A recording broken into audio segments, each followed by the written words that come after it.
Are we live? Fantastic. My dearest gladiators, today we're going to talk about money.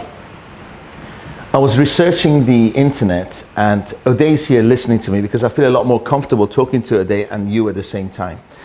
Now, Oday, do you know what's the most common argument in a relationship? I'm guessing from the topic is it's about money. It's money, right? The most number one subject people argue about in a marriage or in a business partnership is money. People have issues with money. So if you imagine as a child, you're born into a family, when you hear constantly your family arguing about money, what's your perception of money going to be? Money is a big problem. Money is problem, money is pain, money is arguments, money is evil, money causes pain in my life. And until the age of 8, 50% of what we learn in life, I think 60% of what we learn in life is learned up to the age of 5 to 8 years old. So if as a child you're born in a poor family and you can hear people arguing about money, it gives you a perception, your thought becomes and associates pain and negativity with money, right? So today what we're going to discuss is two things. What the hell is money? And the second thing is, how do we turn our negative thought patterns about money, as poor people do, to how rich people think and how easy it is to actually attract money. Now, the first thing is, what is money itself? Over 5,000 years ago, the human being has been going on for about 10,000 years. Between 5,000 BC or 3,000 BC and backwards, people used to trade. So I had a goat, and I milked the goat and I wanted to swap it with some bread or seeds, and then we'll have to negotiate. So this transaction of what you have is what I want and what I've got is what you want was a long process. So things went smooth.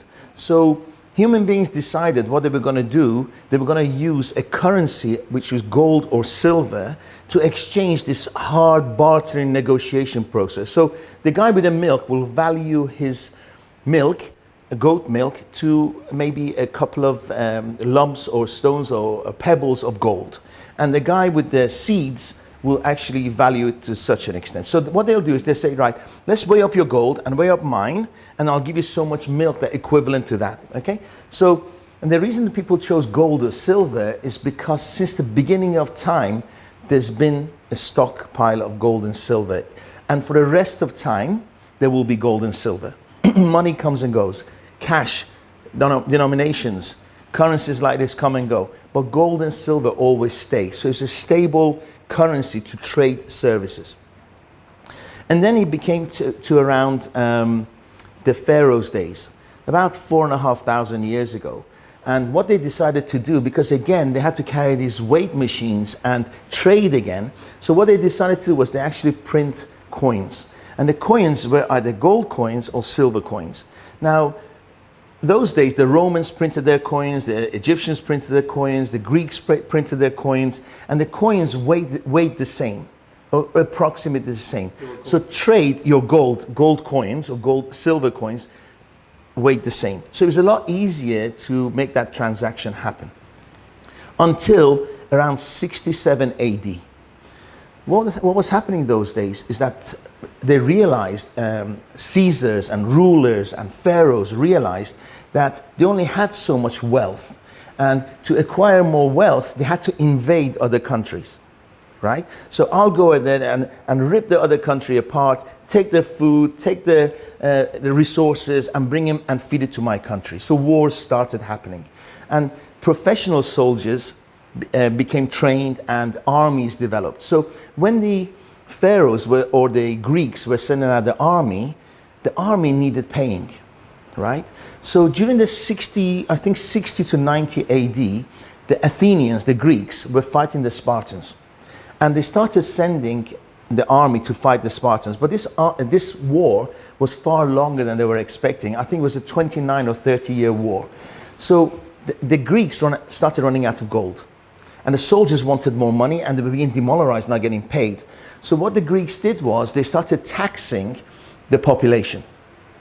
And what they were collecting in gold wasn't enough to send out to the soldiers, right? So what they did was they started diluting it with copper. So they melt the gold and they melt the copper, and they had a diluted version of the actual coin itself. But people knew that it wasn't gold. But the government said this is equivalent value to gold, right? So what was happening automatically, people were spending this currency but hiding their true gold coins. So the value of gold maintained itself, but then the actual currency they were using, it was only a promise by the government, right? People knew it was actually didn't have the value of gold itself. That's why today, I don't have any coins now, even today, 2,000 years later, some of our coins are gold colored or silver colored, because our perception goes back to thousands of years ago that they are true gold coins or true silver coins, okay? But they're now pointless nickels or whatever they're called. Then we move forward. This continued. So what was happening automatically is that the governments realized they don't have to have proper currency to actually put some value to it. So people eventually started printing paper, right? Until 1914, the First World War happened. During the First World War, and I think America entered the war in 1917, right at the end, to help the Europeans beat the Germans.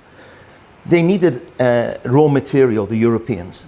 And the Americans, because they didn't have a war and they were a land of plenty, they started selling the Europeans all their resources, food, material, iron, oil. They're rich of these resources. And in return, the Europeans paid the Americans in gold. And this went through the First World War and the Second World War. And one of the reasons there was a war, the Second World War, was that the German government was so poor, they just printed money, right? And they printed so much money that a chicken was the price of 30 million francs, marks, German marks. So nobody on the street could afford, or there was actually barrel loads of cash taken to buy a carrot. So there was lots of unhappy people, which resulted in revolt and the fascism coming in, kicking out all the unfairness that the Germans felt they were carrying from the First World War. Okay? So the Second World War happens, the same thing happens. The Europeans need resources and material and tanks and aeroplanes and guns and everything else from the Americans, and the Americans take the gold of the Europeans and give them resources. At the end of the war, 2/3 of the world's gold was sitting in America. And the Europeans realized they actually didn't have anything to stand on, right? Because all they had was paper money. But they need to get their factories going. They need to get them started again. And it all started with Charles de Gaulle, which was the French president. He actually had a speech and said, look, as Europe goes, we don't have any gold, so we need to buy our gold back. And they started trading with America. And it worked, and other countries realized that they can buy the gold back. And suddenly in 1971, 30 years later, America realized they didn't have enough gold. And if they keep selling it, it was just going to be debt. So what did they do? They said from today, until then, on the US dollar, it said that if you take this $100 note to the bank, they will give you $100 worth of gold in return.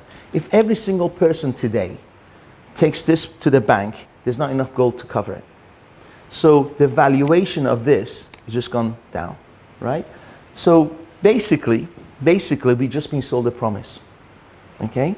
So Nixon said that we don't have enough gold to back up the cash that's in the marketplace. What we're gonna do is we're gonna detach our currency from the gold, right? And suddenly all the governments in the world realize this is easy. If there's a shortage of money, I'll just print money, okay? Now what happens, have you heard of inflation? Inflation. People tell you, they brainwash you to think that inflation means your price of goods goes up. It's not true. Inflation means, if you imagine that I sell you this currency and it's the only one you have, or I only have 5 of these, you value it, right? Yes. But suddenly I fill the room full of this currency. It's not as valuable to you as it was 5 minutes ago, right? And if you imagine governments are printing money all of the time, what happens to the value of that currency that you have? It goes down. So your perception comes, so if you're going to buy this watch at exactly the same price this year as next year, but you need more money because your valuation's gone down, this seems more expensive to you. So the cost of producing this hasn't gone up. The value of the money you hold has gone down. And that's called inflation, right? So putting things into perspective, from the beginning of time to now, or let's say 200 years ago to 40 years ago, America had $825 billion in cash in the marketplace. Over the last 40 years, it's gone to over $20 trillion. $20 trillion. So America can't print cash fast enough. Now they know that if they keep it in their country, there's going to be huge inflation, the dollar is going to be worthless. So what do? They spread their money. The dollar becomes the actual currency that the whole world is measured by. Like even the UAE dirham is linked to the dollar, right? If everybody brought the dollars back in the US economy would collapse, right? And what is it after all? It's just a piece of paper.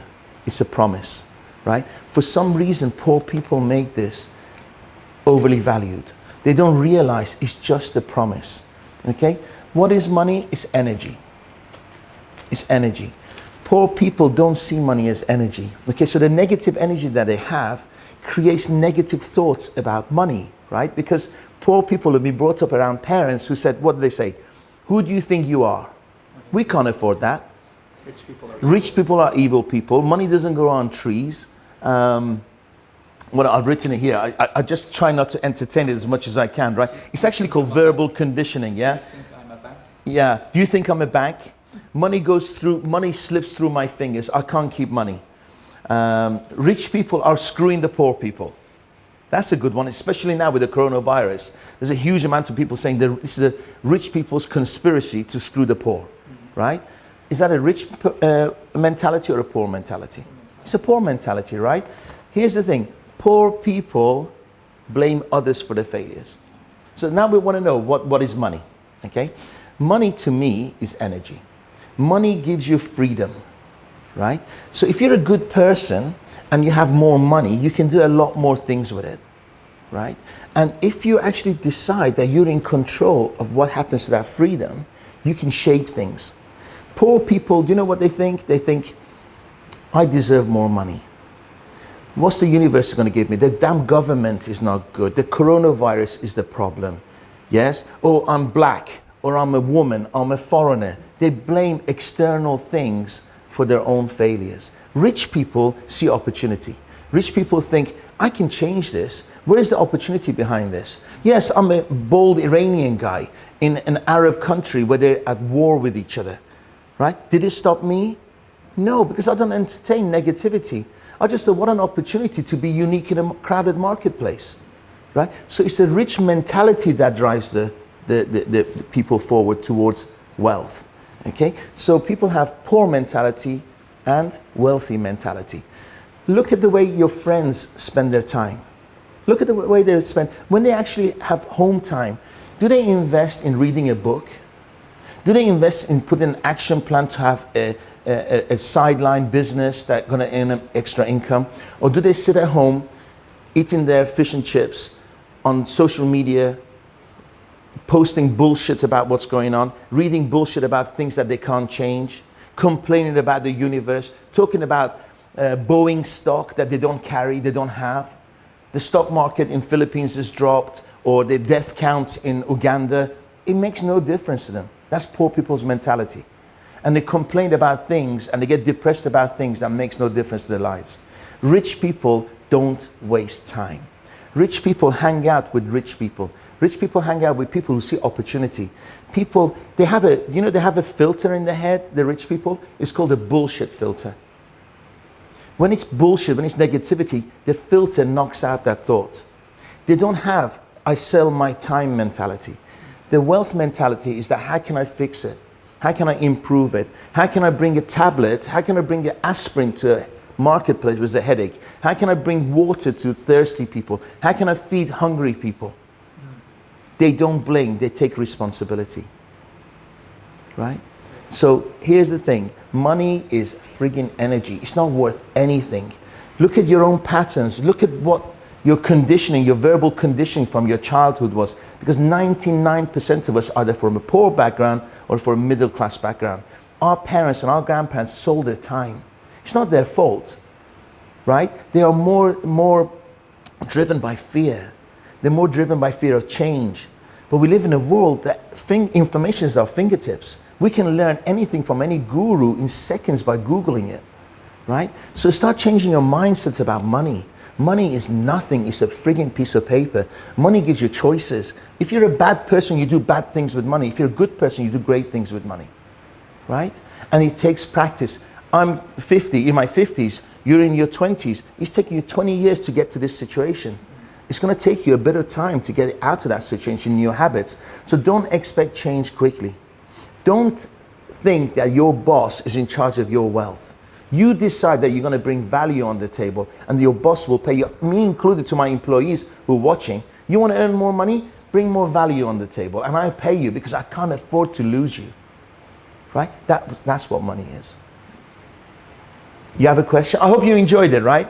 It's incredible how many people I see who call themselves coaches and they come to me to discuss how I can improve their business. But the moment I discuss money, they run a mile because they're not prepared to face their fears. They're not prepared to look in the mirror, have an honest conversation with themselves. They rather live a frustrated bullshit life when they're teaching people what they can't actually do themselves. So I urge you, DM me. If I can motivate you, if I can inspire you, if I can use some of my own examples, because I tell you what, it's been a tough journey for me, but I want to make your journey a lot easier. So contact me, contact Uday, and we'll inspire you or teach you as much as we can. Now we have one question before I go. How long have I been? Already almost 20 minutes, 17 right? minutes, yes. The question is, it's very similar to the last thing you touched on, is I feel I'm stuck in my current job and I want to double my income by end of this year. Okay. How can I earn more? Right, simple. Job. What does it stand for? Just over broke. If you're in a job, you're just over broke. And if you find there's too many days for the money, your money runs out before the end of the month, you're in the shit, right? So there's two things. Look at the company that you work for and the boss you work for. Is he inspiring? Does he want you to act like an entrepreneur? Or is he happy you being in a job? If he's happy you being in a job, leave the job. Leave it, but leave it with a plan. Leave it with an action plan. Start a business on the side to see if you want to be an entrepreneur, if it's worth taking it that way. Are you willing to take the risk? Because being an entrepreneur comes with a certain amount of risk. When you're in a job, whether you do a good job or not, you might fear your position, fear the next month's salary, but you almost guaranteed an income. So you have to step outside your comfort zone. But if your mentality is, I need to be in this job and I need to earn twice the amount of money, your mentality is wrong. Bring twice as much value and see if they appreciate it. Go and knock on the door and show them what value you brought on the table. If they don't appreciate it, what's my favorite word in business? Next. You move on.